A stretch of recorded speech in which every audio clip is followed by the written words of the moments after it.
Remarkable! Incredible! Unbelievable! Save! And Spark are champions! To the Pepsi! Goal! It doesn't get any better than that!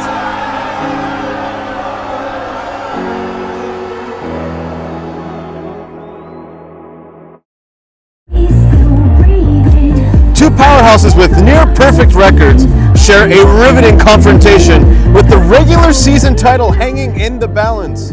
The Poly Prep Country Day School Blue Devils and the Hackley School Hornets have been sharing the first place stage for practically the entire length of this season, in which both teams have become more and more like one another, almost mirror-like as it progressed. Both their front lines were the first to break the 20-goal count, and even their back lines presently share an equal number of shutouts this season with 6 apiece.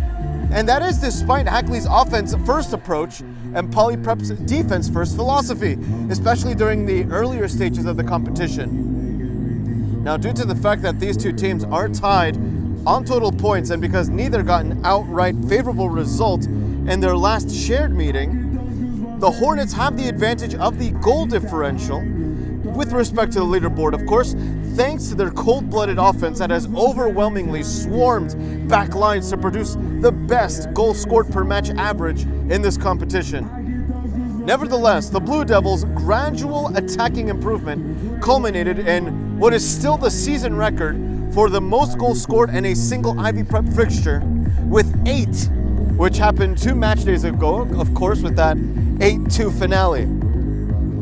Now, behind the camera is Brian Barral. I am Sean Cabrera, and you are watching the Ivy Preparatory Girls Soccer League, of course, here on Game and Frame, where today's broadcast has been brought to you by Petrobox, your gateway to Spain and Portugal.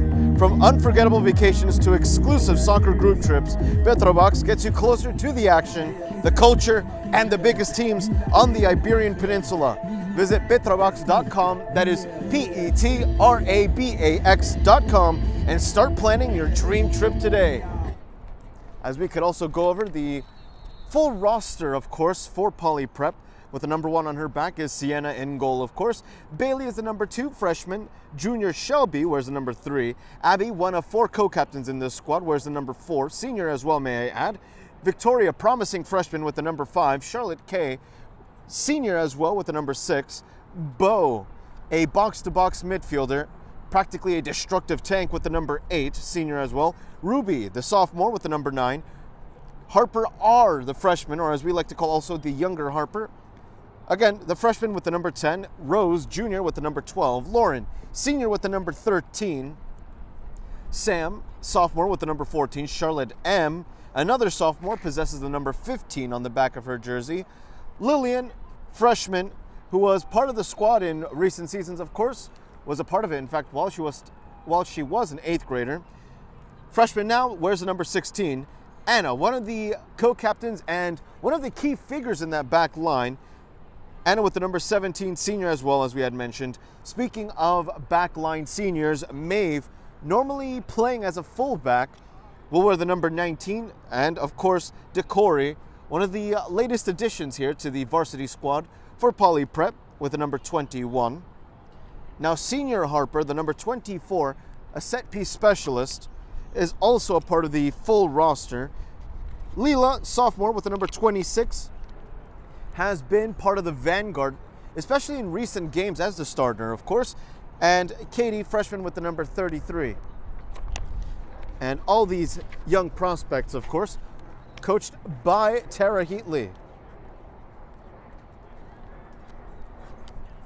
As the co-captains convened by the halfway line, by the far side, where the referees still stand.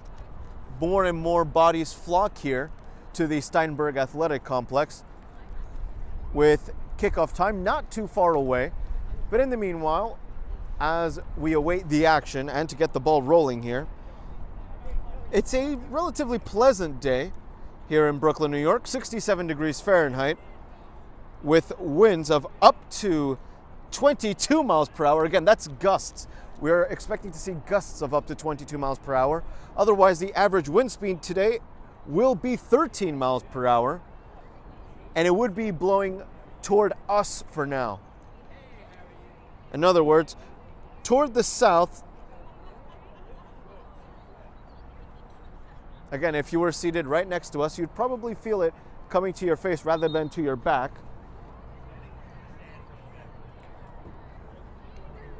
As once again, the referee making sure everything is in order, acknowledging the coaching staff. First of Hackley, the Poly Prep Country Day School Blue Devils, with an all blue kit accompanied by pink socks and white details. Even light blue ones at that too, at the front of the jersey. Meanwhile, the Hackley School Hornets with an all white kit accompanied by navy blue details. Namely, when it comes to the lettering, or numbering I should say.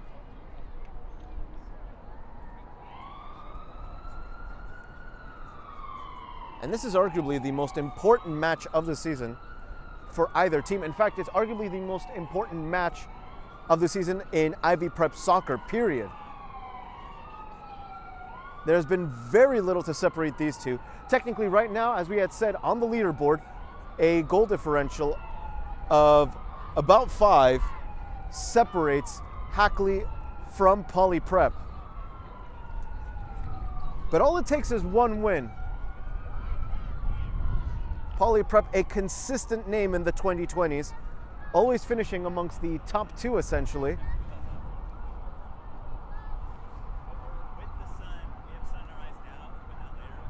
As for now, the Hackley School Hornets will start off on our left-hand side, Poly Prep on the right-hand side, given our angle.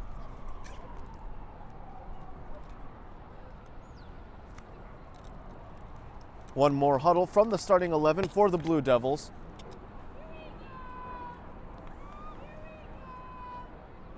Sunny conditions here, very little clouds, which is promising considering that earlier today was a very gray morning and a very gray early afternoon. But instead, mostly sunshine here. And with 22 points apiece, there is a sure chance that this showdown determines the regular season championship. Live on Game and Frame, the Steinberg Athletic Complex is the site to today's dramatic contest, featuring the Poly Prep Country Day School Blue Devils and the Hackley School Hornets. Of course, with the regular season title on the line, as we had emphasized, Victoria on the ball, playing it toward the right-hand side, scanning. She has Maeve. Maeve, through pass. Unable to get past that left center half. Anna, speaking of center halves, able to recover the ball by the midfield with an aggressive approach here. All 10 outfielders practically in the opposition half. For now, the farthest in that back line being the younger Charlotte, Charlotte M. Speaking of which, getting involved in that situation, Lillian got the final touch, will be a throw-in for the away side. In their last head-to-head battle, there was not a single goal that split these two apart on the scoreboard. In fact, that 0-0 draw, respectively, is the only blemish, even if you want to call it that, because at that rate, I do believe it's a touch pedantic. Again, that 0-0 draw was the only non-win result for both teams on an otherwise perfect record. Collectively, 7 wins, 0 losses, and 1 tie. Lillian winning the ball in a tight space, playing it toward Victoria, retreats toward Bo. Bo, with a clever little touch backwards. It's with the younger Charlotte, who plays it toward the left-hand side. It's now with Lillian after having connected with Harper R. This one swerving its way toward the penalty arc. Eventually, it's batted away and controlled by a white jersey, played toward the left-hand side. And this is good transition play from the Hornets. They don't exactly have the numbers to swarm the backline of Poly Prep at this moment, but their placement of passes has been precise. As now Lillian or the younger Charlotte can take it. It's with the latter, with the younger Charlotte. Lillian, one defender marking her. Lillian muscled off the ball. Charlotte returning the favor. This one eventually past the touchline. Throw in for Poly Prep here.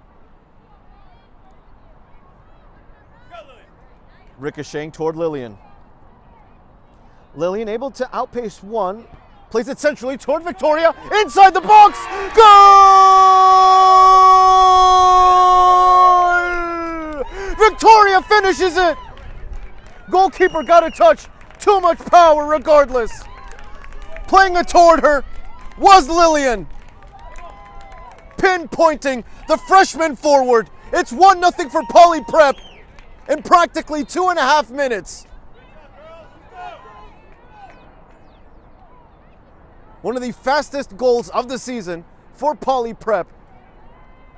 And it couldn't have come at a more important time. And I do feel bad for the spectators just walking in, just missing the goal. Because from Victoria, that was a sensational finish. As we'd been talking about during the pregame as well, Victoria has proven her worth in gold. There's a reason why this freshman is a part of the starting lineup as of late. She has just been a promising talent. A stunning freshman to freshman connection from Lillian to Victoria. A lethal shot from within the 18-yard box. Called a goal from about 16, 15 yards out. And it's 1-0.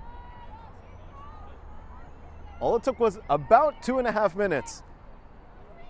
This one, a contest for the younger Charlotte, letting the ball go for Sienna. The goalkeeper getting her gloves dirty for the first time, wearing a red top accompanied by black numbering and black shorts, of course with pink socks.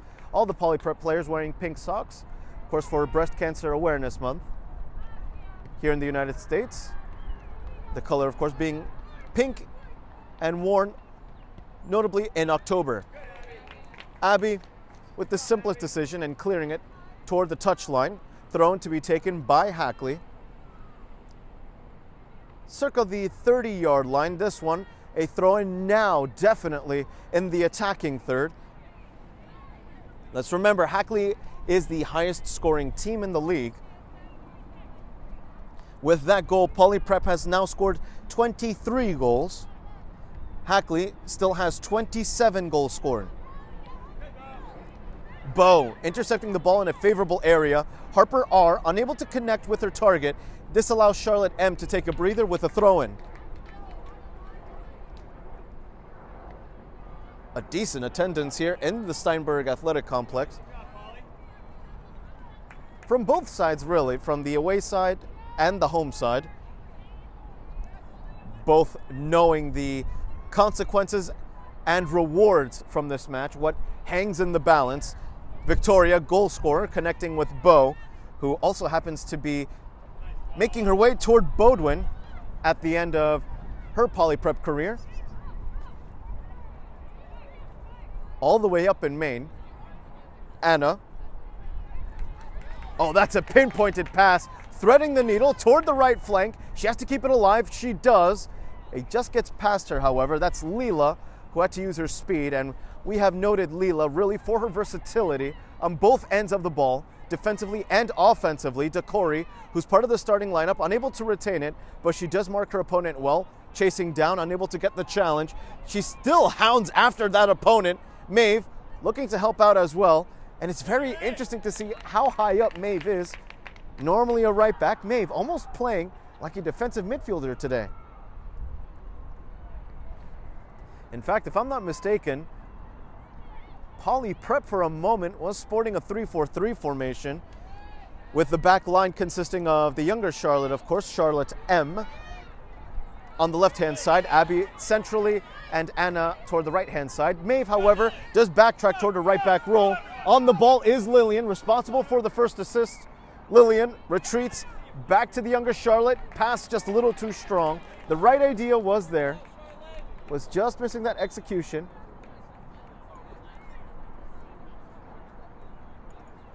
Hackley now in a tight spot now that we find ourselves in the approximately 7th, 8th minute of action.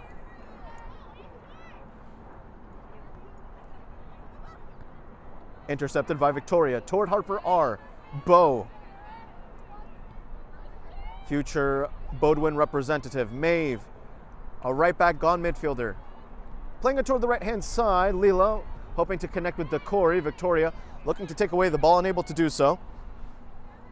The sophomore Charlotte has a lane, is able to outpace one. Lillian is underlapping her for a moment. Not necessarily overlapping, although maybe toward the end of that run, she was thinking about it. In other words, Lillian was making her way toward the penalty area rather than the flank itself. Successive throw-ins here for the team in white that finds itself down in the scoreline after 2.5 minutes of action, all thanks to a Victoria finish that did get a touch from the goalkeeper. It was just too strong, however. Lila to Victoria, lobs touch, a great touch by Decory, bringing it down all to herself with a bit of traffic as well. Ball goes out of play for a, I should say, an all blue plus pink throw-in.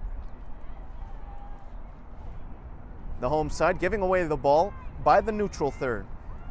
Here comes Hackley. Bo with some low press. This one should go toward the sophomore Charlotte. Able to clear it toward the opposite touchline. Maeve with an initial touch. Aggressive defending. Whiffs the first time, but luckily she had a defender to help her out. Decory wasn't expecting the trajectory. Long shot for Sienna to control, to which she does. Audacious from Hackley to take it from such a distance. Call it one from, give or take, 35 yards away from goal. Maybe even farther out, considering that it was circa the 30-yard line. So they're unafraid of taking their chances. Sienna with their first official save in this match, taking just about 9 minutes for it to occur. Sienna, forward-facing punt, right-footed, over Decory's head. Referee blowing the whistle for a handball infraction against Decory, although her hand was in a natural position, technically, attached to her torso, more specifically her chest. I don't believe it was sticking out. But of course the referee with a much better angle, considering that he is lateral to the action there. A free kick that's blocked away by Poly Prep. Victoria with an initial touch, hoping that Lila could use her speed. A little bit of a fancy spin as well from the Hornet. Her wings clipped for now though. Throw in for the Hornets by the 20-yard line or so. And already within the opening 10 minutes, we have our first personnel change for Hackley.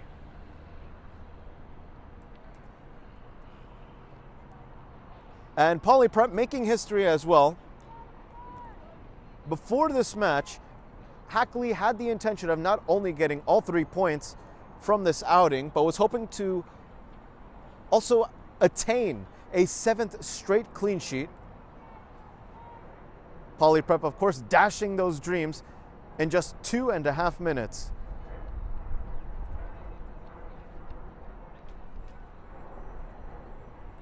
Throw in here for Poly Prep. To put it in another manner, before we even expand upon that, no touch dribbling from Lillian. That forces the throw in. You don't get to see that skill too often, especially at this stage. A clever little no touch by Lillian. Back-to-back throw-ins for Poly Prep. Continuing with the aforementioned point, 6 straight opponents were unable to score against Hackley. All that has now been snapped against Poly Prep here.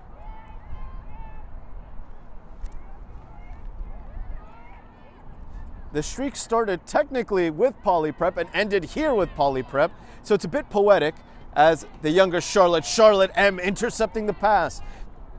Good connection between Lillian and Victoria, as Victoria losing her equilibrium on the ball. Lillian was hoping for the 1-2 down the left flank, looking for a repeat of that first goal. Luckily for her, Abby, as well as the English Charlotte, with some good pressure. Excellent control from Harper R. Down the left wing it goes. Fullback, co-captain for Hackley. Slipping while clearing. Harper R. Unable to do much with it. It was really good marking. Another throw-in the enemy half for Poly Prep. Lillian able to beat one with a touch and with the touch of muscle as well. This one crossed inside the 18-yard box. Leela within the territory. The referee says no foul, no penalty. Well shielded by the Hornets. And Lillian, for now, very much so rising to the occasion. Charlotte M. The ball prodded away from her, wasting no time with the throw-in. Finds her favorite target in the form of Lillian. Harper R. poking it back toward Bo. Bo is known to take shots from distance, but she wasn't able to line herself up, unable to snipe it from there. Maeve, an early cross off the chest of a defender. The goalkeeper able to recover it. Of course, no infraction.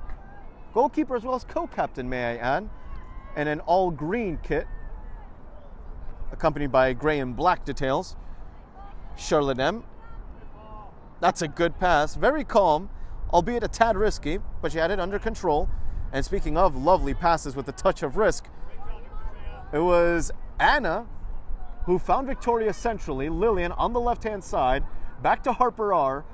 Down the left flank it goes toward Lillian, inside the penalty area, able to fool one. Lillian, cross, redirection, goes back out wide.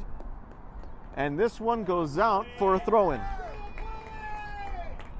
So finally, with this pause, we can talk about Hackley and its shutout streak.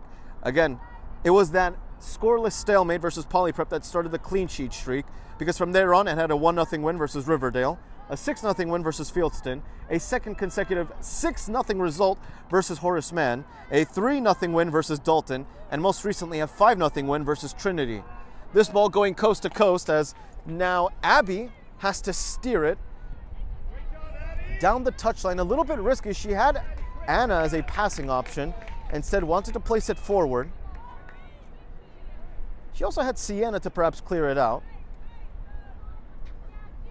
Contest for the ball. Abby unable to complete the first challenge. This one a cross-gone shot, destined for the far post. I'm not sure if Sienna got a glove on it. Oh, she did. That is an outstanding save from Sienna.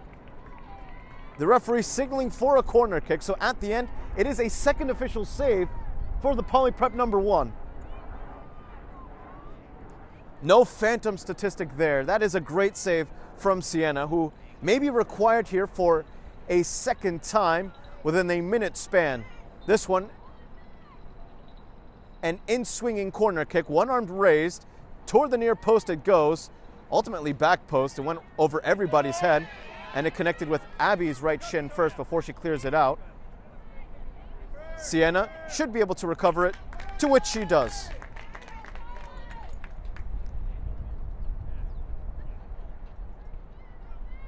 Booted up high, making its way toward the Polyprep 40-yard line. Didn't gain too much distance. Through pass, Abby to shield it away. Abby has to make sure that she takes no risks there, accomplishing such, of course.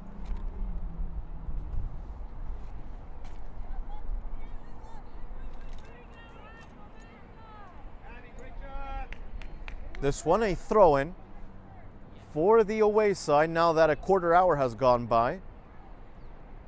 Good interception by Leela, redirecting the pass, opening the hips well. Victoria placing this one into space. It's Lillian who has the inertia, who has the pace. Lillian now inside the penalty area. Lillian, target the shot.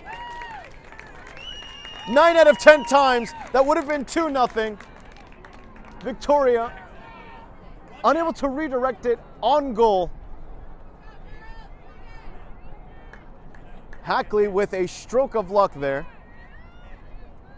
albeit unintentionally, as Victoria unable to bury it that time, despite being responsible for the first and so far only goal of this fixture. Now, I must add that Polyprep, during their pre-game warm-ups, was specifically training inside the box finishing. This is relevant because in recent games, their opponents have also done drills naturally pertinent to the game.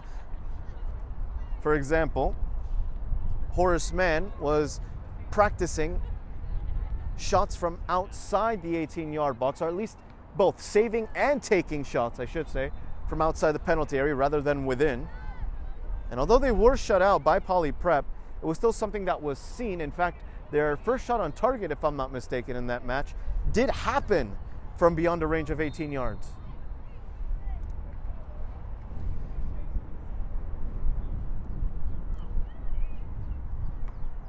Controlled by Harper R. Booted up high by Anna. Victoria once more placing this into space. That chemistry that she and Lillian have, untouchable for now. To Charlotte. On the left-hand side, connecting with the nearest target. Link up play. She has to make sure she's onside. She is. The assistant referee's flag remains down. Lillian exposing the right flank with just a simple pause and a simple roll. Lillian with making the rudimentary touches seem so efficient every time. That ball just gets past Decory, specifically her left foot. Abby, turnaround defending, turnaround header. And what is the referee signaling here? I did not see any infraction, to be quite honest with you. There was no high kicking, nor was there any egregious shove to my knowledge. Bit of a generous call from the referee, assuming it is the latter. Very generous at that. I didn't see any problem with Abby's defending. In fact, I would have given it more accolades. Speaking of Abby, responsible for that left-footed clearance. That should be a high-kicking infraction, not called in favor of Victoria, as now the younger Charlotte has Lillian. Oh, Charlotte just overlaps her. Charlotte keeps on going. Eventually loses the ball, though. Right before she can enter the final third, Lillian now backtracking. Contest for the ball. Anna has Sienna, and Sienna puts his ball up high, not necessarily too long, but it does buy her team some time so that they could regroup themselves. Lillian toward Bo, who plays it toward the right-hand side. Maeve being utilized for the first time in a while. Most of the action has been building up from the left-hand side. Maeve being forced to backtrack, got a touch, and it's just enough so that Anna can win the ball.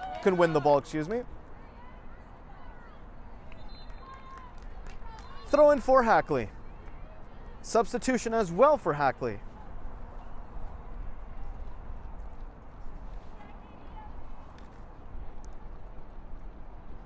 Remember, this is only the third match this season in which Hackley concedes a goal.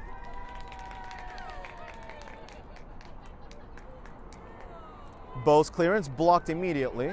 Maeve loses her bounce. That's a case of the turf monster. Unable to complete the challenge here on this artificial grass. Decory, clearance. Beyond the sideline.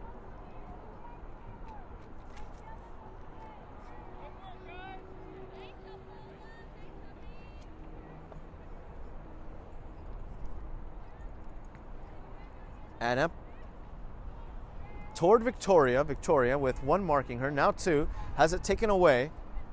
Dummy pass. Shot from distance. Sienna saw it all the way through. Halfway past the first half, and it's 1-0 in favor of Poly Prep. And without a doubt, this has been one of the best first half performances of the season, which always seems to be the case for Poly Prep, as Lillian for now is substituted. A surprising decision here, or rather, switching sides. Allow me to correct myself. So Leela will be on the left-hand side, Lillian on the right-hand side. Interesting change there by head coach Tara Heatley. Oh my goodness, that is Lillian, who was able to make one slip. So the two L's back at it. This one crossed inside the penalty area over the head of Leela, who was ready to hit it with her left temple.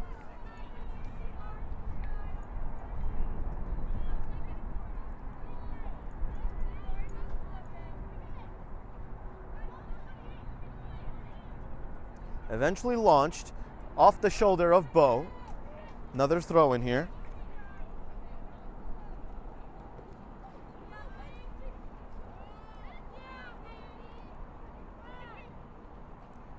Backtracking. Hackley utilizing the left back, now the left midfielder.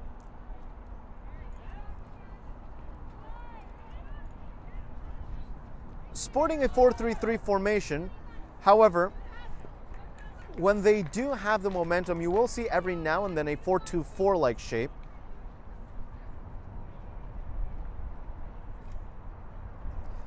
Leela shielding the ball away so that Abby, future UC Santa Cruz player, of course, can boot it up high. Back to the aforementioned UC Santa Cruz prospect, Anna. And with a surgical pass, she's able to find Lillian on the right-hand side. DeCory has two defenders surrounding her. Bo able to win it back. Bo being pressed by one specifically, now two. And loses the ball right before she goes beyond the touchline. She thought she had won the throw-in. Sienna has to boot this one high. She can't be caught in no man's land, and that's a good clearance. Leela, left-footed touch. Hackley keeping it in play. And maybe not to their benefit, as this one should be a throw-in. Leela. Grounded pass. Harper R. Back out wide. A little too beyond Charlotte M's grasp.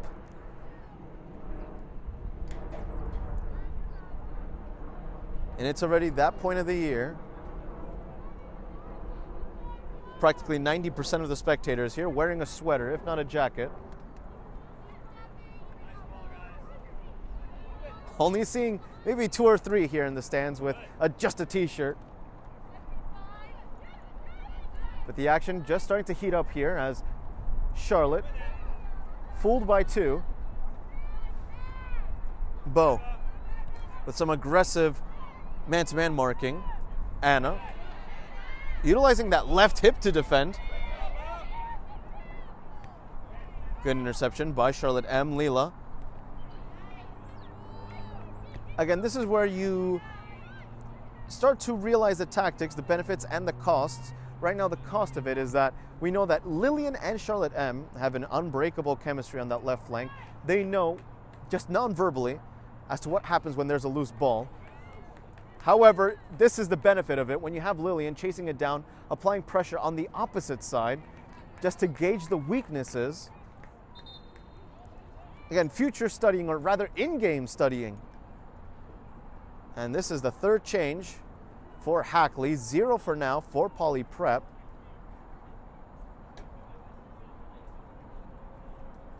So far, at least offensively speaking, the key figures to this match have been Lillian and Victoria. Again, that is offensively speaking. Leela playing as the third forward in that lineup with a much dropped back roll. Abby, backwards header for Maeve. Maeve opts to play it forward instead of passing it towards Sienna, who could have cleared it. This one, early cross, Abby booting it away. Lillian with a nice touch to keep it alive. DeCory whiffs the contact. Harper R. Scanning, back to DeCory, right-footed control, right-footed dribble, right-footed pass, right into space. That's a good idea, really, from DeCory. That's cut short by a defender. This is a throw-in for Poly Prep on the far side. Less than 15 minutes left, exactly 14 minutes and 6 seconds, according to the Steinberg Athletic Complex scoreboard. This ball goes up high. Bo, unable to fully win it in the neutral third. The same could be said for the younger Harper, both double marking the same ball handler. Bo, shoulder-to-shoulder collision, unable to win it. The white jerseys complete the pass and complete another sequence here, as it's Anna who pushes it out of play.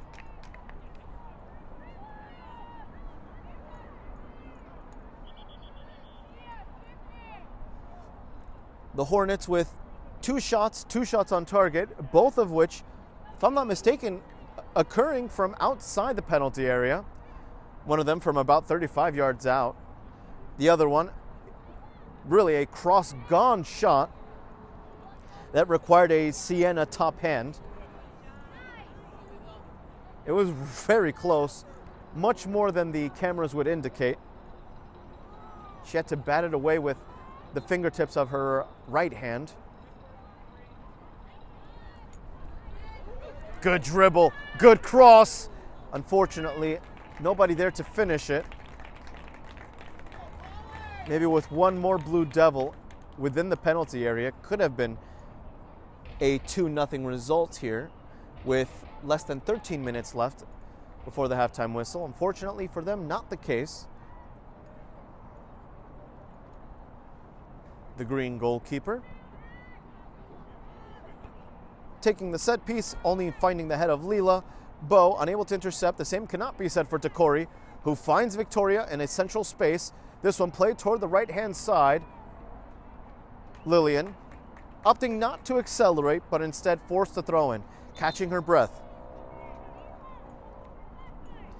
And we see our first change here for Poly Prep, and it's Lillian who receives the training bib.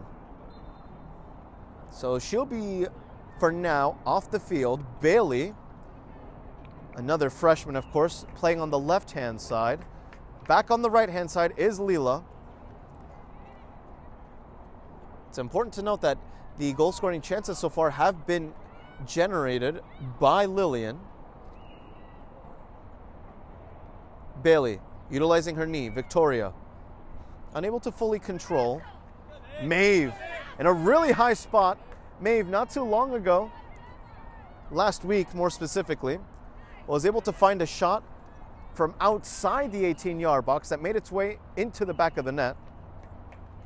Ball kept in play by Leela. No blue jersey was nearby her, however, to help her out.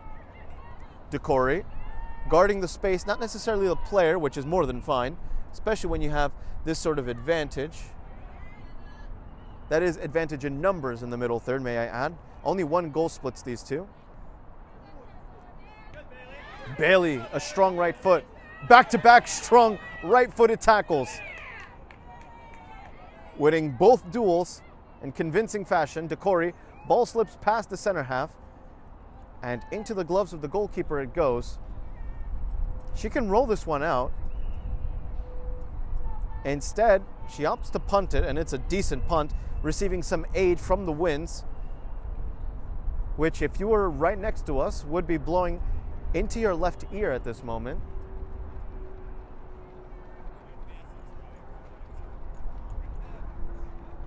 Again, those 13-mile-per-hour winds, 22-mile-per-hour gusts. Weather reports said that those numbers were only going to be intensified as the day continued. Final 10 minutes in this first half, where it has been scoreless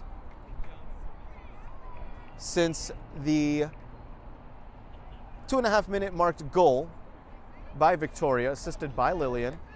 Decore exits the field of play, and this is a good change. Now you have a good balance of experience alongside youth, because now in the midfield we do see Harper G, the senior and co-captain, dead ball specialist, known for pinpointing those corner kicks and even making goalkeepers sweat on free kicks, is normally able to place it supernaturally close.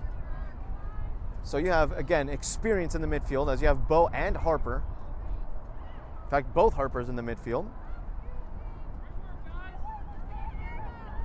The senior Harper backtracking, unable to complete the interception, but she has another senior co-captain to help her out in the form of Abby.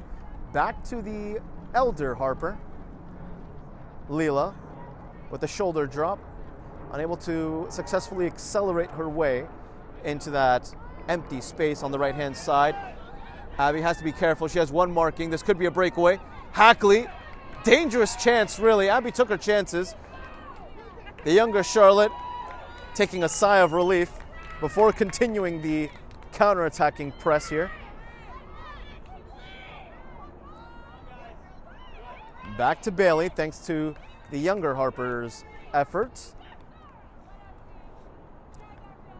A clever touch of the heel. Great touch by the Hornet. You don't get to see that too often. This one, she is onside. Going for the shot, near post. Sienna recovers the loose ball. A high claim. She made sure to mark her territory inside the penalty area, and that's the first shot within the penalty area, speaking of which, for the Hornets. First inside the box shot, on target. And it was a decent effort at that. There's a clear reason why this team offensively dominates the league. That being said, though, it's really been a question of defense, as now, at this moment, in terms of goals allowed, if we're going to look at that raw number, Poly Prep has retaken the crown. Remember, they had to share it because both had conceded 3 goals apiece throughout this season. Now with the updated count, Hackley has conceded 4, Poly Prep still with 3 allowed. So it's once again a battle of the best offense versus the best defense.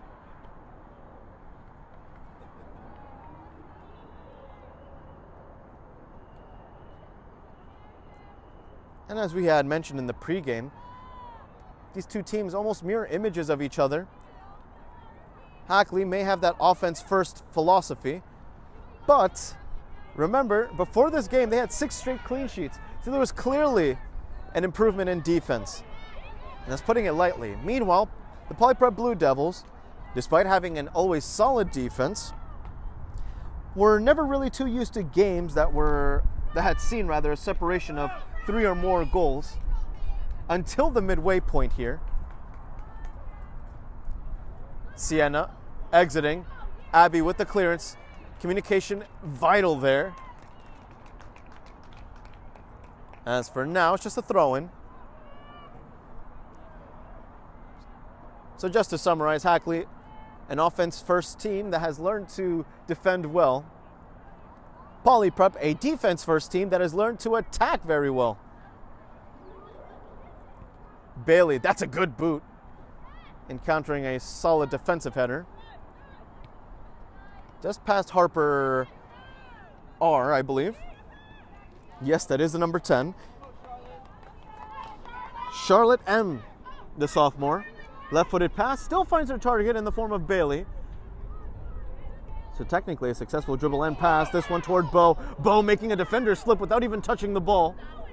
Leela to Victoria, and it's good marking from the center half. Aggressive to the ball.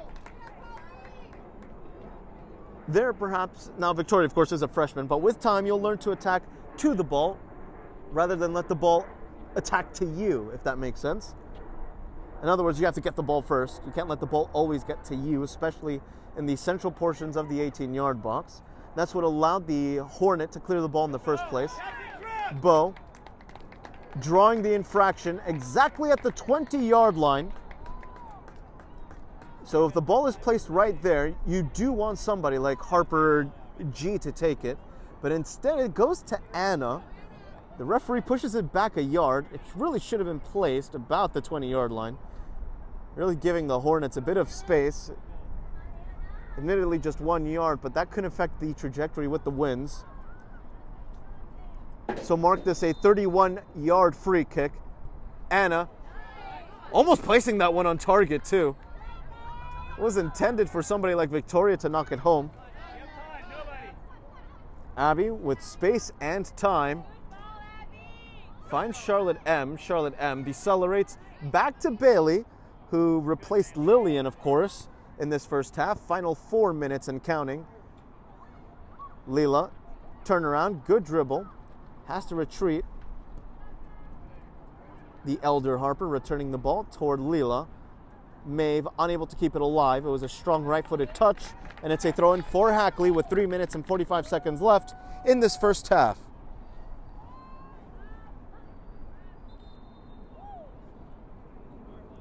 So a battle between the Ivy Prep elites here. In terms of the Ivy Prep food chain, naturally. Both these two teams, the only invincible teams, may I add,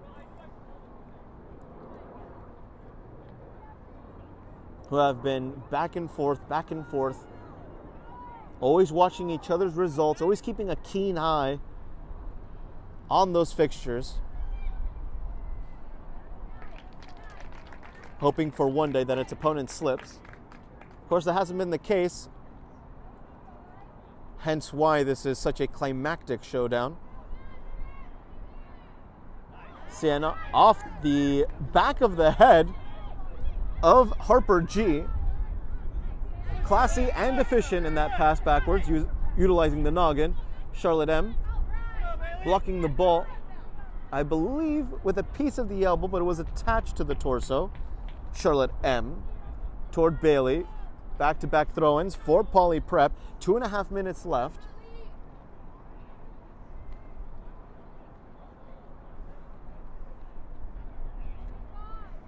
Victoria, good knock. Unable to do much. Charlotte M. fooling the defensive midfielder. Good 1-2s. And this is what head coach Tara Heatley wants to see, although that one was a little too central. Victoria was skewed to the left. Abby. Simple piece of defending. Final 2 minutes.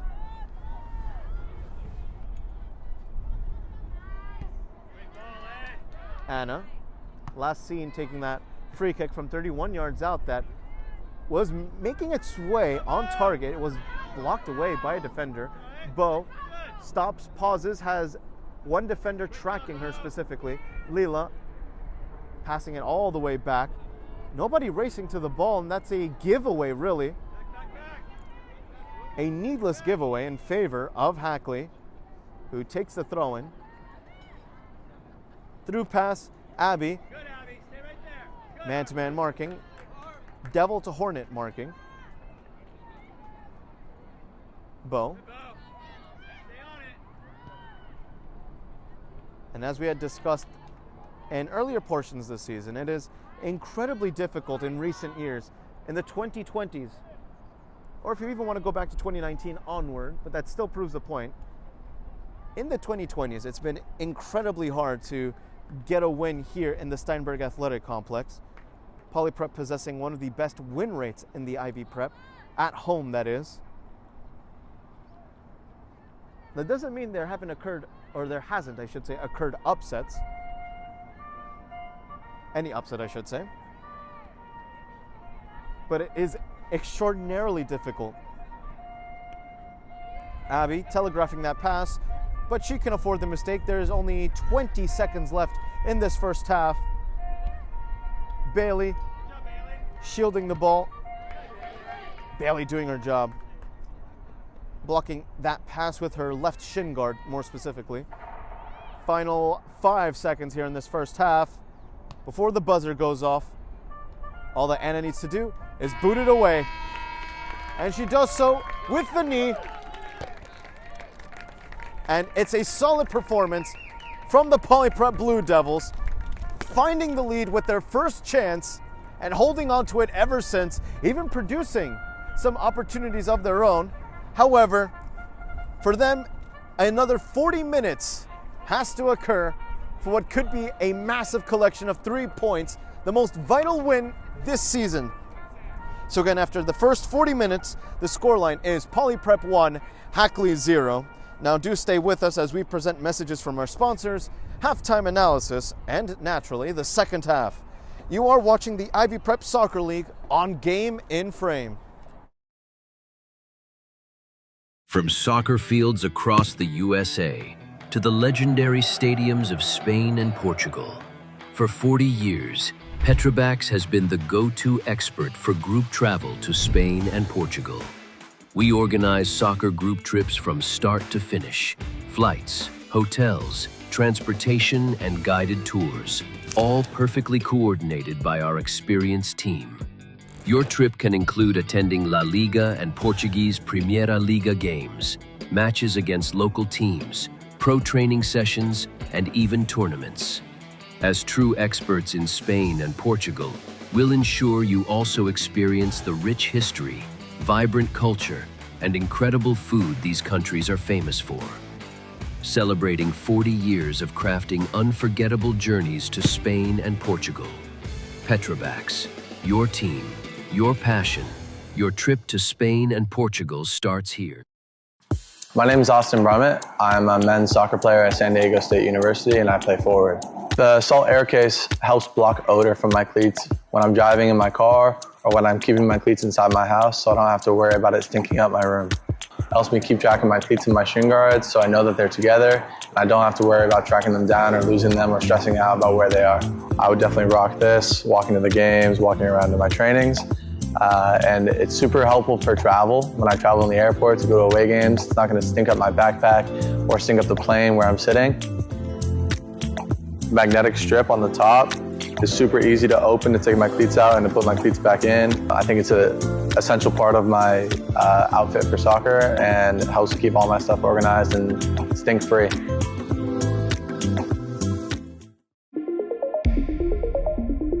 A quality highlight reel is crucial for college and pro recruitment. A lot of services offer generic solutions, but at Game & Frame we know every player is unique and needs a personalised approach to win over coaches. Our process is simple. We work with any footage, and if you need help finding your best plays, we'll review games for you. Once we've finished, you'll have a reel you can upload to any recruitment platform. We've helped hundreds of players get the attention they deserve, including placements in Division 1 programs. Scan the QR code or email us for a free consultation and start the journey to maximize your recruitment potential.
And after the first 40 minutes of action, of course, with less than 3.5 minutes in this halftime break, it is Poly Prep 1, Hackley 0, and what has otherwise been a match, really a back and forth one, a very well contested match, proving exactly on the field why these two teams have been going, of course, back and forth, neck and neck, with the current leaderboard, with the current standings. Now, naturally, with this win, Poly Prep would be taking the cake, again, for now, at this stage. Of course, they have more opponents in the near future, but there isn't any doubt that this would be the most important match of the season, considering that these two teams, again, have been the two heavyweights that have been eyeing one another since the quarter waypoint of the season, considering that these are the only two teams that have gone invincible so far this season, and to top it all off, have a near perfect record. If it weren't for that 0-0 tie between these two teams, the first head-to-head. But again, it's currently 1-0 thanks to a goal scored at perhaps 2.5 minutes past the start of the initial whistle. Served on a silver platter by Lillian. It was Victoria who eventually finished it inside the penalty area. A shot from about 15 yards out, 16 yards out, I would say. And since then, Poly Prep kept their foot on the gas pedal. It could have been, in fact, 2-0. It was another connection between Lillian and Victoria that was maybe one of the more important highlights in that first half, in fact, to this game as a whole. But unfortunately for the Blue Devils and their fans here, it swerved off target. Victoria unable to open those hips well enough to put it toward the near post's side netting. But they're still winning here at halftime. And naturally, before we even delve into the halftime analysis, I'd like to remind you that this Game and Frame broadcast has been brought to you by Petrobox, your gateway to Spain and Portugal. From unforgettable vacations to exclusive soccer group trips, Petrobox gets you closer to the action, the culture, and the biggest teams on the Iberian Peninsula. Visit petrobox.com, petrabax.com, and start planning your dream trip today. With a minute left here in this halftime break, let's talk about what Hackley needs to do first in order to equalize or maybe even come away with a win here. And in reality, it's to watch those wide flanks in their own defensive third. Players like Lillian have been exposing that left and right, and it's something that they have to reinforce ASAP. Again, it's just those fullbacks that are being outpaced at this moment by the aforementioned players of the Poly Prep program. So undoubtedly, that will be Hackley's key to the game. Add reinforcement, defensive reinforcement, to the fullback ends. That goes for both the left back and the right back. You can't give the likes of Lillian and company an inch. Otherwise, they'll take more than just a yard. They'll take a goal, in fact. As was proven in Exhibit A, literally the first shot and the first shot on target in this match via a Lillian to Victoria connection. Meanwhile, for Poly Prep, it's to make sure those crosses are executed more quickly into the penalty area. They're making, or doing, I could say they're making good progress. I'll say that for now. Decent progress when it comes to beating the fullbacks in terms of the wide spaces, as we had talked about. However, just a cross or two has gone off target when in reality all it needed was one little touch and it would have made its way into the back of the net. They have to make sure that not only they pinpointing those crosses, not completely blind ones, but they also have to make sure that they're well-timed. That's really the most important thing. Well-timed, rather than quickly, well-timed crosses. As for now, Hackley gets the ball rolling for the second period of action. In the front line for now, we do see the return of Lillian alongside Victoria and Lila, that being left to right order. Decory Bow, as well as one more number that's currently blocked. That's Harper R in the midfield here in the second half. And the back line formation consists of Maeve on the right-hand side, Anna, the right center half, Abby, the left center half, and Charlotte M, the only non-senior in that back line, on the left-hand side. Decory cutting the direction, Good pass, aiming it toward Victoria. It was really aggressive high press marking. Harper R unable to retain the ball. Unable to fully disrupt the sequence. Sienna, oh, she has to clear it here. There's no doubt about it. To which she does. Communication may also have to improve there for Poly Prep. Lots of Sienna clearances from beyond her 18-yard box. They have to make sure that they abide to the goalkeeper's commands. So to summarize, your keys to the game are as follows.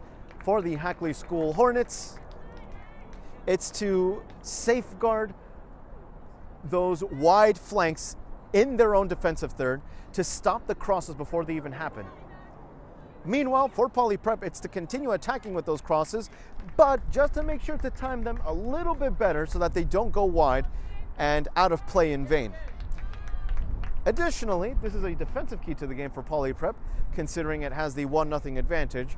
The backline must make sure that they are on equal playing level, equal communication with Sienna, considering that there have been various breakaways that have required a Sienna intervention. In that case, Sienna wasn't required, as Abby was there first. Victoria with a risky touch that pays off toward Maeve, serendipitously winning the throw-in by the halfway line.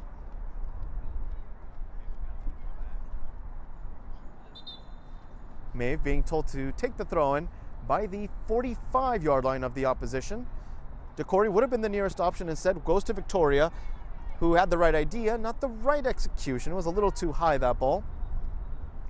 Almost hitting the photographer in the process. Throw in here for Hackley, who has 37 minutes and 30 seconds left to equalize. Lila, known for her defensive work rate despite being a forward.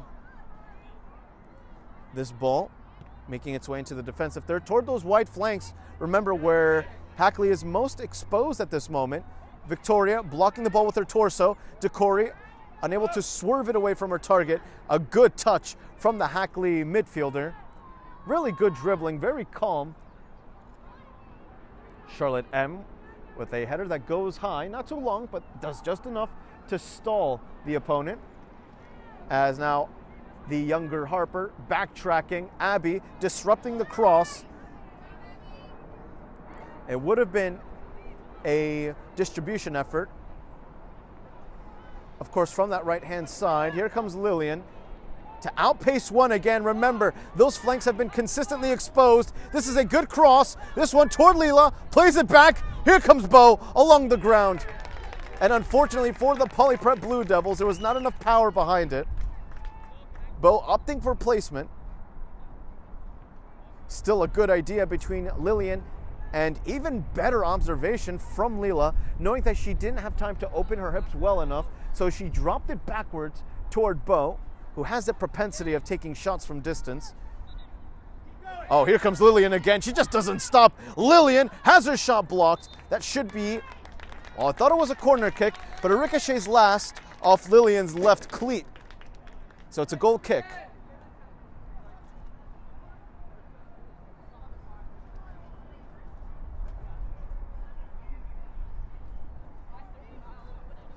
Again, those crosses just have to be a little better timed. And that's a two-way street. It doesn't only refer to the crosser herself, it also refers to the recipient of the centered effort. They have to make sure they get to the ball whilst outspeeding the nearest marker. In other words, you won't often get the chance to complete a cross if it comes straight to you. It normally has to be played in space.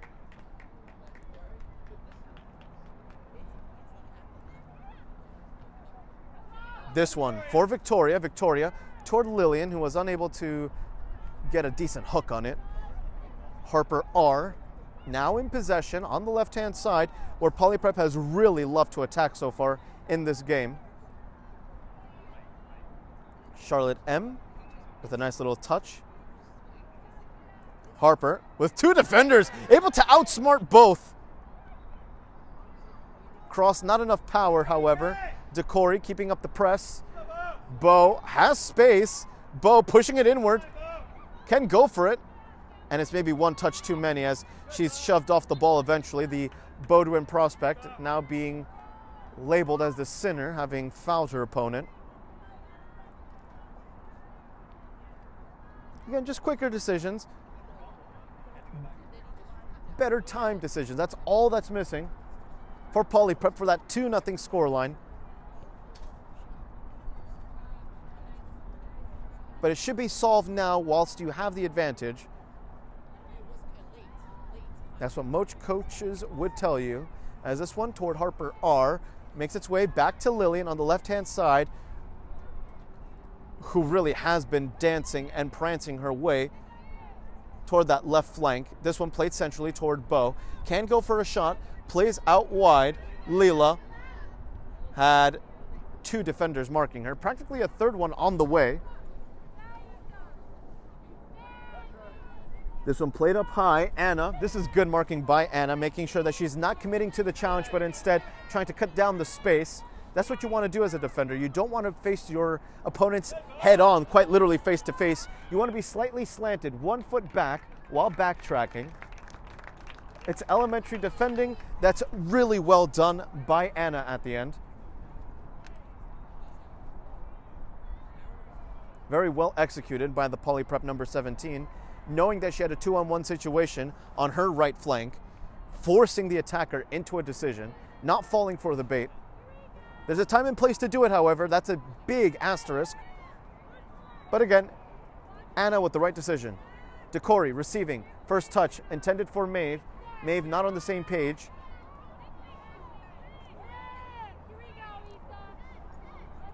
This one a throw-in for Hackley. Maeve winning the contest, Decory batting it away.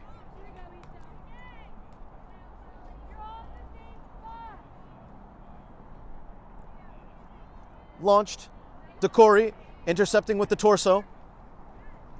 Through pass along the right flank, interrupted. This one into central space. She can win the contest with enough gas in the tank. Lillian for now opts to not go for it.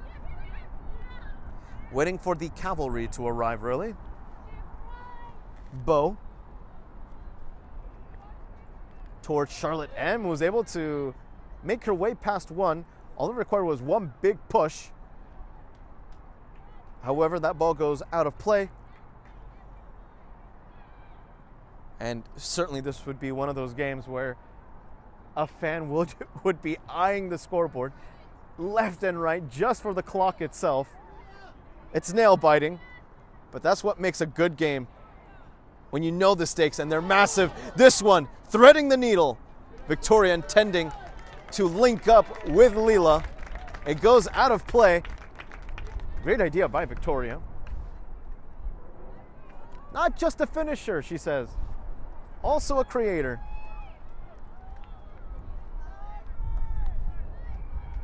The first corner kick in this half belongs to Poly Prep. One armed raised.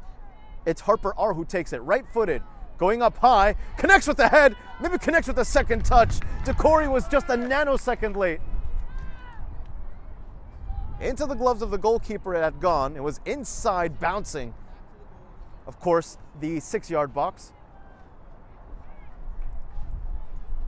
Lillian, with one to beat, lobs it. Good touch by Victoria, using the crown of her skull. Decory with a too strong first touch. Maeve can play it all the way back to Sienna. This was what was missing, arguably, in that first half.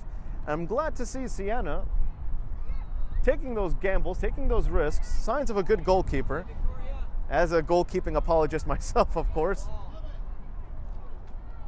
Lillian, looking to cut it inward, instead plays it selflessly toward Harper R. Lines it up, line drive, off the post! Off the post! Another highlight-worthy moment. Decory shielding it away. Maeve, who has a shot from, a goal I should say, from outside the 18-yard box this season.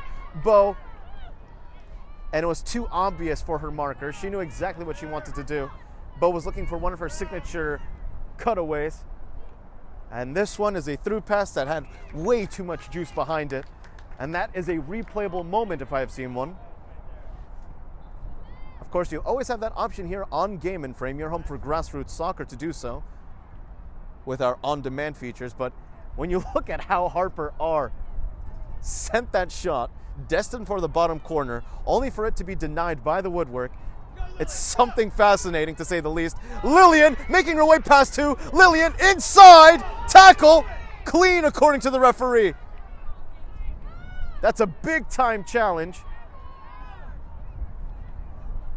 Got the ball first, caught a piece of Lillian as well, and now the counterattack is on. Anna looking to defend the ball handler. Shot for the near post, goes out.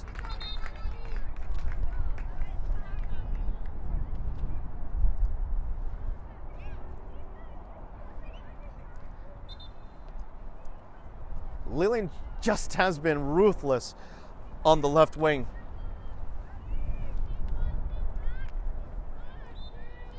Could hardly afford a moment of commentary with the way she has been dribbling.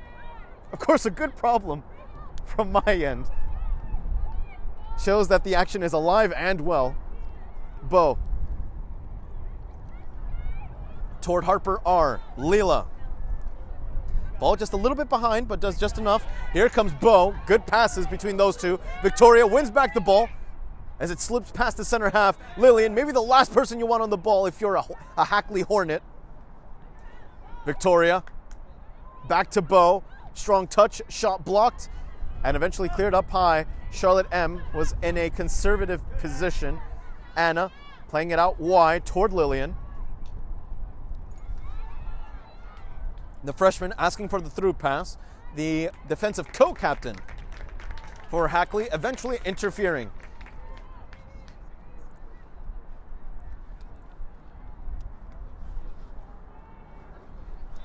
This one eventually launched. And it's a loss of possession, I believe. Strong winds as well, now that we have time to take a breather. Weather hasn't changed much. It's still 66 degrees Fahrenheit. 65 now degrees Fahrenheit. 13 mile per hour winds, 22 mile per hour gusts. And I would tell you rather, in which direction the winds have been blowing, but to be quite honest with you, they have been erratic. One moment they're blowing in your left ear, the next they're blowing to your face. All I could say is that none have been blowing to our backs or the back of your head. That's at least all I can say, but for now, it's been in every other direction. Bo with some good defense.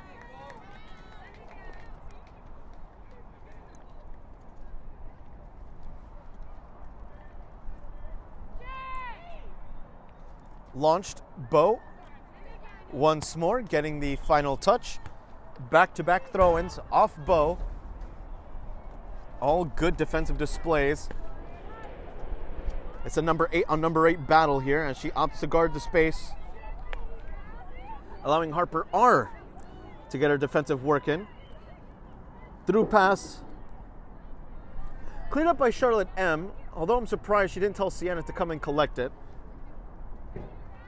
That's preferably what you want, only because Sienna can launch it from the hand or from a punt if she wants. A counterattack.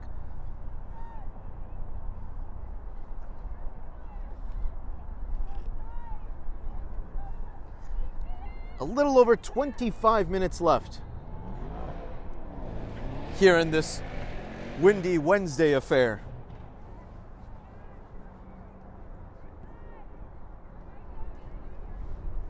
Anna with the whiff, but she does have reinforcement with Maeve. And it's a little too ambitious. It's a rare mistake from Maeve. Maeve, this time just batting it forward. No intention of a pass, just wanting to get it away. Substitutions in effect. Hackley only sees one change here. No changes so far after a quarter hour of action for Poly Prep. We did see Lillian substituted earlier for Bailey, and Bailey defensively was stunning.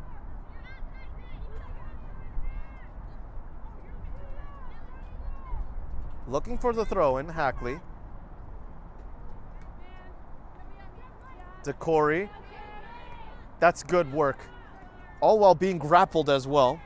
Really 50-50, to be quite honest. Both grappling one another. DeCory doing a good job in that sequence. As now Hackley has to rebuild from the back line, specifically from the right back. This one allows Charlotte M to let the ball go out of play. Harper R. Bow. Back to Charlotte M on the left-hand side. About 10 yards away from crossing the halfway line, to which they do via a Charlotte M pass that once again is just curling a little too inward. Charlotte M's passes would be ideal for an overlapping play on that left-hand side. Not underlapping, may I add. Overlapping. That would allow Lillian a lot of space to dribble from the wide ends of the left side of the field.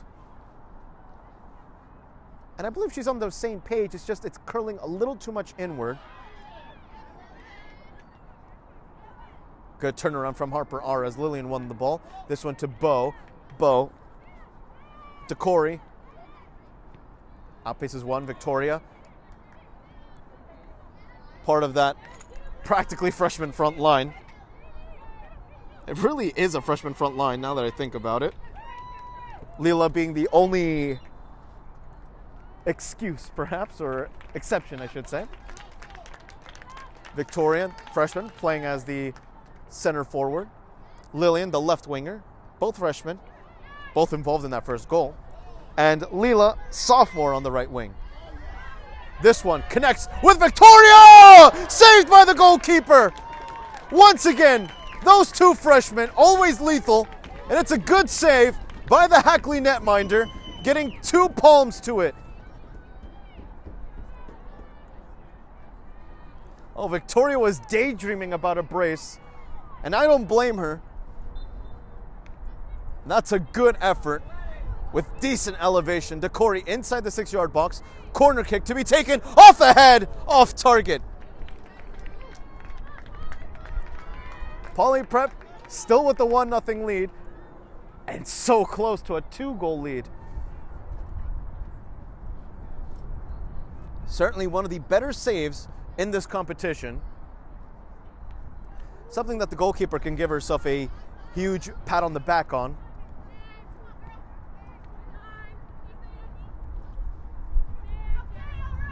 Oh, these are good touches. This is just amazing. You have to give that Hackley Hornet some credit. She did not lose the ball once. That's just good touches. Looking like Sergio Busquets out there.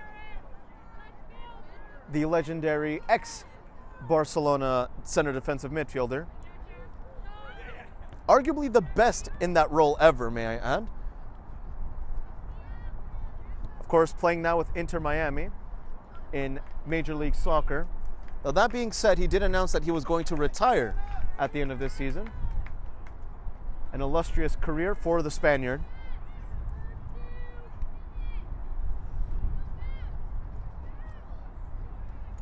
That one just under the foot of Victoria. A number 8 challenge once more. Keeping the ball close to her. Bow with a low press, making sure she doesn't commit to the challenge. Charlotte M can back pass to Sienna. Instead, goes toward the nearest touchline.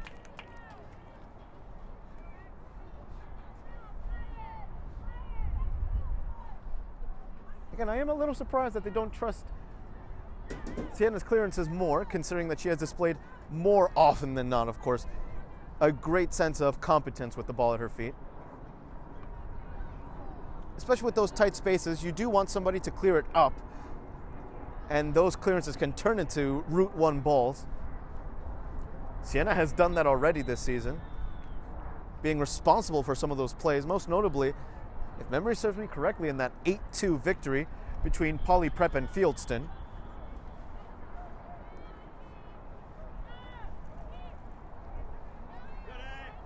Anna boots it high. Lillian. With only 19.5 minutes left, it's Lillian who has her pocket picked at the end. Bow interrupting the dribble.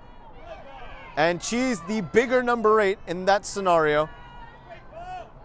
Bo looking to go all the way here. Bo on the left-hand side, muscling one defender, has a second one tracking her. Great pass toward Corey. Strong touch, and it's just too strong. And Corey has to make sure that she apologizes here, really. Was really late to the challenge. It was unintentional. As now the co-captain of Hackley, a little slow to get up, catching her breath. It was a fierce crash, although unintentional, all resulting from Corey's really strong first touch. Now the training staff may be being called here to take a look at the co-captain. She waves it off, and she's back up on her own 2 feet. An unintentional crash results in a Hackley free kick from just outside their own penalty area, taken by the goalkeeper. Back to Anna. Maeve lets it go out of play.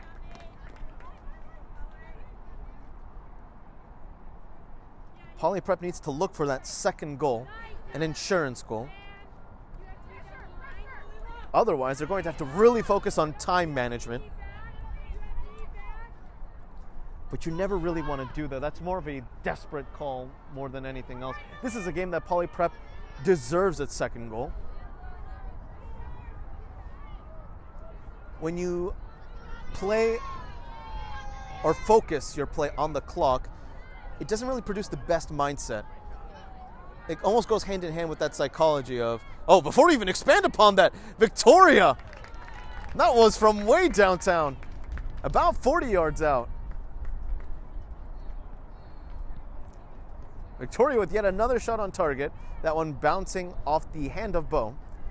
Continuing with the aforementioned point, when you play focusing on the clock, it almost gives you that mentality of, okay, we have to make sure not to lose. That is not the best mentality to have. You want to have that mindset of, we have to make sure to win, in other words.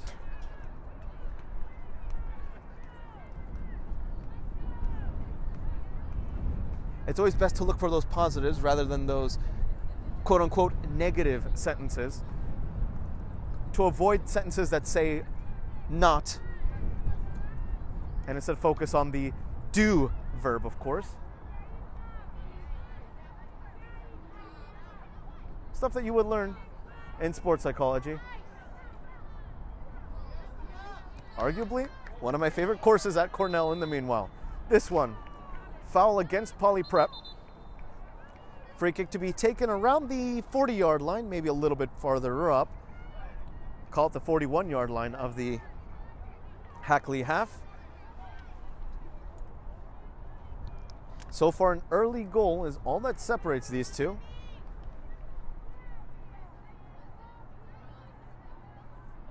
One that took about 150 seconds to occur. I believe it was 152 on the dot. But just for the sake of the argument, 150 seconds. Victoria to Lillian, the two freshmen, always interlinking. That should be a handball. Now, where did a handball occur is the question, because that was incredibly close. Indeed, it was just a yard outside the penalty area. No more, no less. The infraction occurring in that area nearly resulted in a penalty kick opportunity for Poly Prep. Instead, this one is a free kick, still equally dangerous. Statistically, should be better, but you never know with Harper R on the ball. Harper swerving this one, and it's yet another cross aimed into the back post in the 6-yard box that goes wide. And at this point, I have to say, those crosses have improved. It's just a matter of the positioning, the timing of those runs. It's something that you learn with time, especially as the level of play increases and improves. You can't expect all the crosses to come to you. Sometimes you have to get to the cross, and that was the point of Harper's play there. Leela, good anticipation from the number 26 of Poly Prep. Maeve, senior fullback. Victoria unable to get there. Harper R, last seen delivering that cross. Also a little surprised she didn't want to go for it on target, may I add. She was looking for the likes of Decory in that last play, may I add.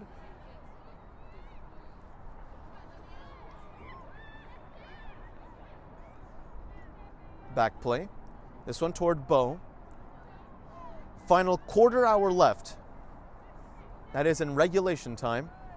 The last time these two teams faced each other was a scoreless stalemate, and it was what kick-started Hackley's 6-game shutout streak. All, of course, interrupted here. Near post cross, and it's a corner kick for Poly Prep. That was a very physical challenge by Victoria. You wouldn't expect it in terms of stature, yet Victoria was there to let her presence be known. Harper R, as now the referee pauses the clock. Not really clear as to why.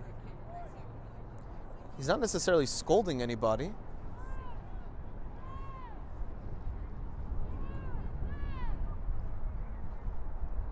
And now somebody's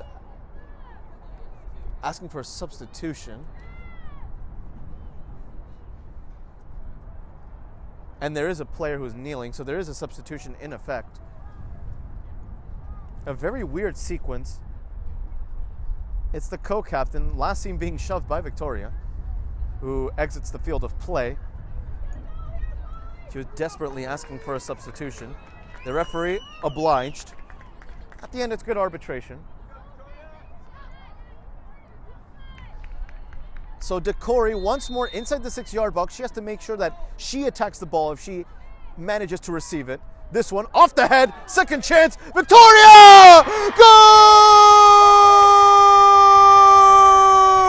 The freshman is there! Phenomenally placed! Well timed! She has the nose for goal. She has 2 to her name. Victoria, responsible for the first and now second goal for Poly Prep. It's 2-0. The insurance goal acquired.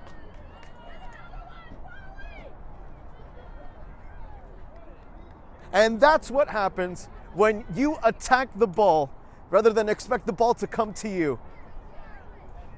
You force those second ball chances, the chaos inside the penalty area, practically just outside the 6-yard box. And it's Victoria who finds a second goal.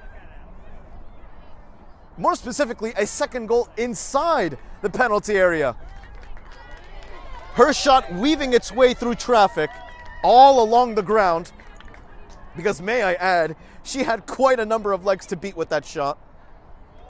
Leela, good dribble. Now that it's 2-0, Victoria responsible for both. And Leela with the collision ends up conceding the goal kick, but does just enough to at least burn a couple seconds, legally of course. No gamesmanship. And for the first time since the start of the season, Hackley has conceded 2 goals in a single match.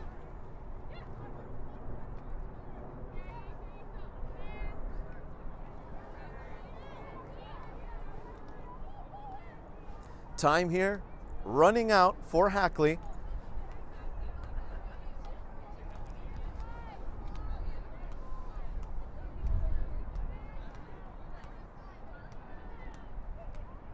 She just knows how to place herself well, Victoria. Bo still wrestling for the ball. Oh no, that's not good. Oh, she goes down on the ground and there was an audible cry. That's not good, and it was a no contact injury there. Hopefully it's just a small knock. In worst case scenario, again, hopefully just a roll of the ankle. That's definitely another case of the turf monster.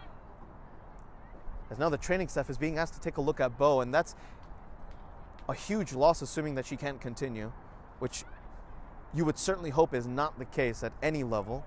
Again, she is destined for Bodwin, for college soccer, all the way up in Maine. where she'll have to heavily invest in sweaters. Unlike Abby, who is making her way to California at UC Santa Cruz, of course, for college soccer as well. As she needs help getting up. The good news is that there is no limp. She just needed help getting up, but she's walking on her own power. And let's hope it stays that way. A non-serious injury, just a small trip, a small knock. And on a similar note, for those that do play soccer on artificial grass, really an odd PA announcement, or PI, however you want to say, public announcement, I should say, from my end. But do make sure that you do wear AG or turf cleats specifically, because when you have firm ground cleats that you wear on artificial grass, the chevron and usually triangular shape of those firm ground cleats increase the odds of knee and ankle injuries on artificial grass, because those types of chevron and triangular studs are made more to deal with the thick texture of the ground. And in terms of artificial grass, it does go deeper. So again, do make sure to pay attention as to what type of field texture you are playing on. If you're playing on artificial grass like here, make sure you wear AG cleats.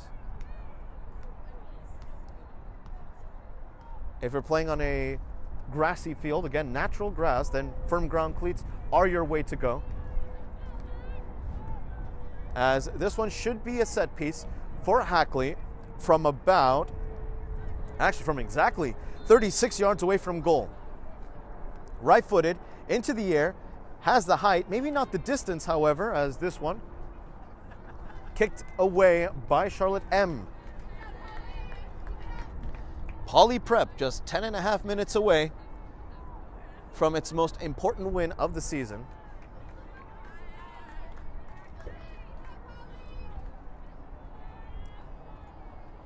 Poly Prep. Quick scan, quick turnaround. And it's that same number 8 of Hackley, displaying her dribbling prowess, all to be cut short by the younger Harper. Speaking of Harpers, the older one getting a touch with her torso. The referee blowing the whistle perhaps a little too fast to my taste. Looked like an even contest. Didn't see any egregious clip, so it's yet again another free kick. This one from a little over 45 yards away from goal, call it 47. This one goes high, goes long, and into the gloves of Sienna, who makes sure not to spill it. That could be a free kick as well for Poly Prep. Yes, it is, according to the referee, due to the collision.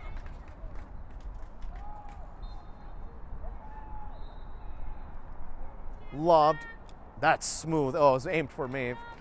Unfortunately for her, the touch is not there, though she has a smile on her face, knowing that it was just an elementary mistake.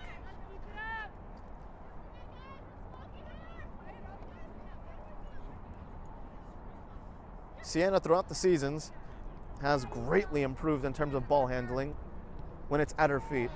It really is noteworthy and impressive, so all kudos to the Poly Prep number 1, this through pass, requiring a goalkeeping clearance from beyond the penalty area. Pulling a page out of Sienna's book, as that's a head-to-head collision. Lillian goes down. An unintentional headbutt between those two players. She's back up on her own 2 feet. And without a doubt, a free kick for Poly Prep. Now that 8 minutes and 44 seconds are left in this match. The elder Harper opts not to take it, interestingly. That duty belongs to Anna now, who has the leg. So this one is a 50-yarder that makes its way into the penalty area, takes a couple skips, and goes out of play. 8 minutes and 20 seconds left on the scoreboard. And according to the scoreboard, may I add, now I have to say, I think it's a little inaccurate, but it says that Poly Prep has attempted 6 shots. has had 3 corner kicks and of course has 2 goals. Meanwhile, Hackley, with 0 goals to its name, has had 1 corner kick and only 1 shot. Now I have to add, I think that number has to be corrected officially by the statisticians of this league, considering that Siena did have to backtrack on a cross-gone shot, and in my book that is a save, considering that it would have been a goal otherwise. So in reality, at least 2 shots, and again, I emphasize at least 2. In reality, it should be 3. 2 of them came from outside the box, and Siena had to make a near-post save from inside the box. So it really should be at least 3. Allow me to correct myself there. 7 minutes, 20 seconds left. Goalkeeper able to collect the loose ball off the Victoria touch. Punting it. 2 goals in 7 minutes isn't impossible, but it really has been a suffocating defense from Poly Prep. Not falling for any trap there. Leela to Harper R. Harper R to Bo, back in action. Bo makes her way past 1, not the second, however. Bo backtracks, wins back the ball. Practically a rabid pit bull. She just knows where to go, knows where to find the ball every time.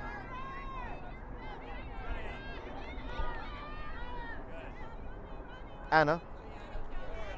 Intended for Maeve, you could see the idea there, but it goes out. It's a throw-in here with 6 minutes and 25 seconds left. Victoria responsible for both goals. This one, a shot from outside the 18-yard box that skids its way into the gloves of Siena. So that's the 4th shot on target in my book, at least, for Hackley.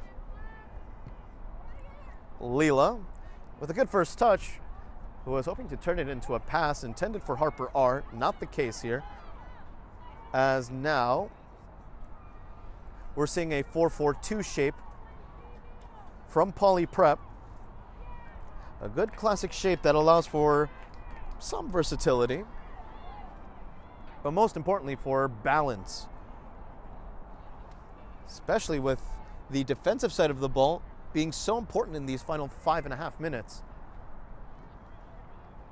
You're defending a 2-goal lead against a team you've constantly been neck and neck for in regards to first place, or I should say in regard to first place. As this one goes out of play, it's a corner kick for Hackley. According to the scoreboard, the 2nd of its kind for Hackley. One-armed raised, Siena may be required here. This one, unable to connect with the head, all thanks to Leela's interference. And it's booted up high by Harper R.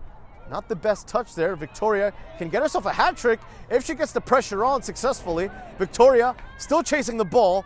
Cleared up top by the goalkeeper. Good first touch. Harper R into space. And Victoria has to make sure that she saves some gas in the tank.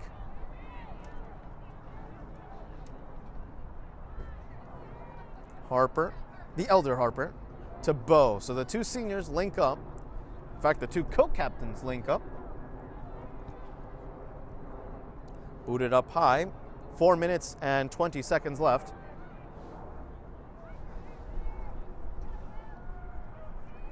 A good little roulette to win herself some space.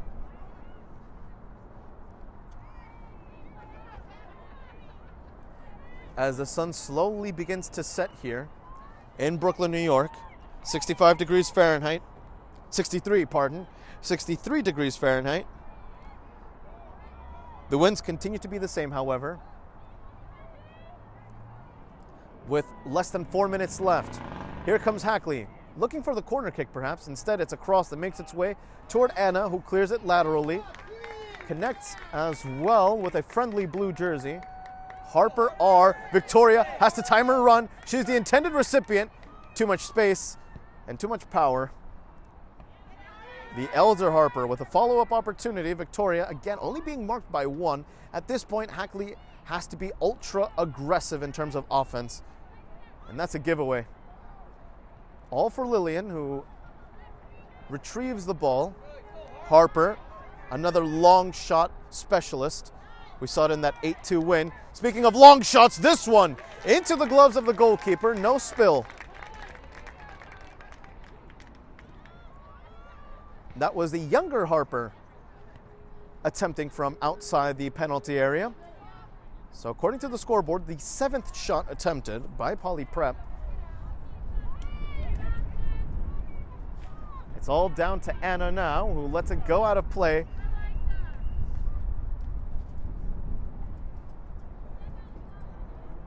With a little over 2.5 minutes left. Hackley looking for a miracle. Victoria with the infraction, having clipped her opponent from behind. Can't waste too much time now that there are 2 minutes and 22 seconds left. Every second counts. Abby with some good defense. Cleared up high. Ball continues to ping pong around. Bo with a double header. Final 2 minutes here. Sienna caught in no man's land perhaps. This one chipped. Sienna, Anna to the rescue instead. And eventually cleared away. Collision. The referee, oh, that's interesting. See, the assistant referee says goal kick. The lead referee said corner kick. However, the lead referee abided to what the assistant referee had said. So in these final 100 seconds, it starts from the 6-yard box from Sienna.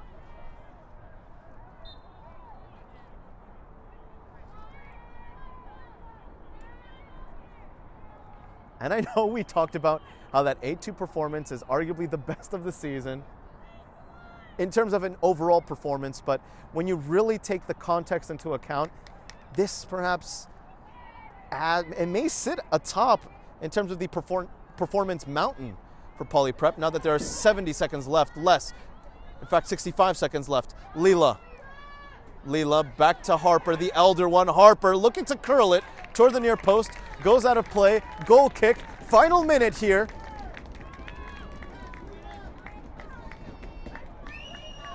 The crowd looking to make as much noise as possible. Harper G, the senior midfielder, intercepting the ball, allowing Maeve to poke it away. 40 seconds left.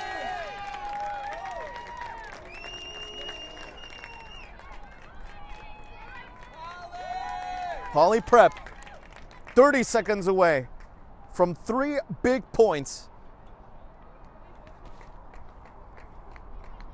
Consecutive throw-ins. Maeve taking the throw-in. Foot on the touchline. Victoria intended for Leela. This one goes for an interception in favor of Hackley, but it's all in vain. Final 5 seconds left. Victoria looking for the icing on the cake. Oh, it was intended for Lillian, but it doesn't matter. It was written in the stars. 3 big points for Poly Prep. 3 points that have arguably decided the regular season title. It's all about consistency from this point onward for Poly Prep. Again, with the context of everything, perhaps the best performance from the Blue Devils. Yes, you can look at that 8-2 scoreline, and of course, what a monstrously one-sided game that was. But when you look at what they did here against a side that was considered amongst the best, that was considered a front runner, a side that they were constantly tied with on points, had identical records, and was able to outplay in terms of offense, may I add. You're doing that against the best offense in the league. Poly Prep just proved that defense may in fact win you championships. Poly Prep goes back to being the best defense in terms of goals allowed, only allowing 3, finding yet again another mammoth clean sheet against an opponent that many would have thought would have found at least 1 goal. As a good act of sportsmanship is accomplished by the 2 sides. Now, to give Hackley its credit, it did make Sienna and company sweat quite a bit with some of those through passes. Sienna, in fact, was required for various clearances from outside her penalty area. But at the end of the day, when you look at the Poly Prep front line that has been able to find its distinct tempo, its distinct groove, then you have to give them some credit. Of course, the first goal being scored just 2.5 minutes into the game by Victoria, assisted by Lillian from within the penalty area, may I add. And of course, the rest of the first half went scoreless. However, about halfway through the second half, give or take, it was Victoria again who capitalized on the chaos inside the 18-yard box. It came from a corner kick situation as all the Blue Devils smile and pose for a well-deserved photo. It was Victoria who found that second goal, again, from a corner kick situation, all because of good attacking toward the ball. For Hackley, though, it did put up quite a fight. It was able to go toe-to-toe with Poly Prep. But under the guidance of head coach Tara Heatley, this team has found its dominance on both ends of the ball, defensively and offensively. That being said, Hackley is still, by the numbers, the superior offensive team with 27 goals scored. However, Poly Prep is not too far behind with 24 goals scored. 3 goals allowed for Poly Prep, 4 goals allowed for Hackley. And again, Poly Prep finds a second consecutive clean sheet, which would be its 7th of the season. Again, we count the 1-0 win at Fieldston, the 2-0 win at Horace Mann, the 0-0 tie at Hackley the first time round, the 2-0 win versus Trinity, the 3-0 win versus Riverdale, and the 3-0 win versus Horace Mann. This 2-0 result, 7th clean sheet of the season. Therefore, Poly Prep also leads the count in the league in terms of clean sheets in this campaign. Hackley was looking for its 7th straight, but that was all spoiled, all foiled by the freshmen specifically, as Lillian connected with Victoria for the first goal, and Victoria was able to etch her name onto the scoreboard a second time in the second half. Written in the stars, it's now again, as we had said, all about consistency. All about a champion mindset, which I'm sure head coach Tara Heatley has implemented into these young prospects as they will leave today, Brooklyn, New York, with the biggest smiles. So, of course, the referee long ago had blown the whistle for full time, and the scoreboard at the end reads Hackley 0, the Poly Prep Blue Devils 2. Of course, behind the camera has been Brian Burrell. I have been Sean Cabrera, and we thank you for tuning into this transmission of the Ivy Preparatory Schools Girls Soccer League right here on Game in Frame. From soccer fields across the USA to the legendary stadiums of Spain and Portugal, for 40 years, Petrobax has been the go-to expert for group travel to Spain and Portugal. We organize soccer group trips from start to finish, flights, hotels, transportation, and guided tours, all perfectly coordinated by our experienced team. Your trip can include attending La Liga and Portuguese Primeira Liga games, matches against local teams, pro training sessions, and even tournaments. As true experts in Spain and Portugal, we'll ensure you also experience the rich history, vibrant culture, and incredible food these countries are famous for. Celebrating 40 years of crafting unforgettable journeys to Spain and Portugal. Petrobax, your team, your passion, your trip to Spain and Portugal starts here. My name is Austin Brummett. I'm a men's soccer player at San Diego State University, and I play forward. The salt air case helps block odor from my cleats when I'm driving in my car or when I'm keeping my cleats inside my house, so I don't have to worry about it stinking up my room. It helps me keep track of my cleats and my shin guards, so I know that they're together, and I don't have to worry about tracking them down or losing them or stressing out about where they are. I would definitely rock this, walking to the games, walking around to my trainings. And it's super helpful for travel. When I travel in the airport to go to away games, it's not going to stink up my backpack or stink up the plane where I'm sitting. Magnetic strip on the top is super easy to open to take my cleats out and to put my cleats back in. I think it's an essential part of my outfit for soccer, and it helps keep all my stuff organized and stink-free.